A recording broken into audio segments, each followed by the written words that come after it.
সুপ্রভাত বন্ধুরা, তোমাদের সবাইকে স্বাগত জানাই আমার আজকের এই মিনি ট্রাভেল ব্লগে।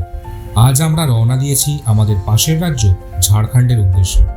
সকাল ঠিক 8টা নাগাদ ব্যাগ গুছিয়ে বেরিয়ে পড়লাম আমাদের বাড়ি থেকে। প্রথম গন্তব্য ছিল আমাদের কোলাঘাট। সেখানে আমরা একটু থেমে একটু ব্রেকফাস্ট করে নিলাম। তারপর আবার যাত্রা শুরু। এরপর আমরা একে একে পার হলাম খড়গপুর, বিশাল রেল স্টেশনের শহর। রাস্তার ধারে সবুজ গাছপালা আর মাঝে মাঝে খোলা মাঠ, সব মিলিয়ে খুব সুন্দর ভ্রমণ অভিজ্ঞতা। তারপর এলো ঘাটশিলা।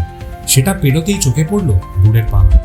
সবুজে মোড়া পাহাড় আর নীল আকাশ একবারে ছবির মতো লাগছিল। বিকেল ঠিক 3টের সময় আমরা পৌঁছালাম আজকের গন্তব্য আসানবনির হিলভিউ রিসর্ট। রিসেপশনে চেক ইন করে আমরা রুমে ঢুকে পড়লাম। এরপর লাঞ্চ সেরে সকালের ক্লান্তি কাটাতে একটু বিশ্রাম নিলাম।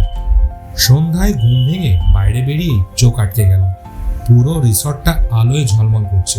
এরপর আমরা রুমে ফিরে এসে আজকের মতো ডিনার কমপ্লিট করে শুয়ে পড়লাম। তাহলে দেখা হচ্ছে কালকে।